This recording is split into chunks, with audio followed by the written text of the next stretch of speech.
மாண்புமிகு எதிர்க்கட்சித் தலைவராக இருக்கக்கூடிய எடப்பாடி பழனிசாமி அவர்கள் கலந்து கொள்ளல. ஏன்னு உங்களுக்கு தெரியும். இரவோடு இரவாக திட்டம் தீட்டி விடியற் காலை யாருக்கும் தெரியாம விமானத்தை பிடிச்சு டெல்லிக்கு போனார் ஒருத்தர். அவர் தான் எதிர்க்கட்சி தலைவர். இந்த சட்டத்தை கொண்டு வர போற அமித்ஷாவை சந்திச்சிருக்கிறார். இதுதான் முக்கியம். மறுநாள் இந்த தீர்மானத்தை நம்ம கொண்டு வர போறோம் தெரிஞ்சும் அவர் சட்டமன்றத்துக்கு வரல.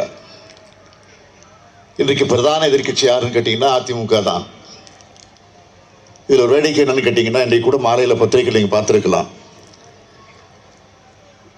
அடுத்து நாங்க தான் ஆளுங்கட்சின்னு சொல்லிட்டு இருந்தாரு யாரு? எதிர்க்கட்சி தலைவராக இருக்கக்கூடிய எடப்பாடி பழனிசாமி அவர்கள். இன்னைக்கு ஒருத்தருக்கு பதில் சொல்வதற்காக அவர் ஒரு பேட்டி தந்திருக்கிறார். நாங்க தான் அடுத்த எதிர்கட்சின்னு. ஆளுங்கட்சி சொல்லிட்டு எதிர்கட்சின்னு சொல்லக்கூடிய நிலைக்கு இன்னைக்கு தள்ளப்பட்டிருக்கிறாரு. இதுதான் இன்றைக்கு இருக்கக்கூடிய நிலை.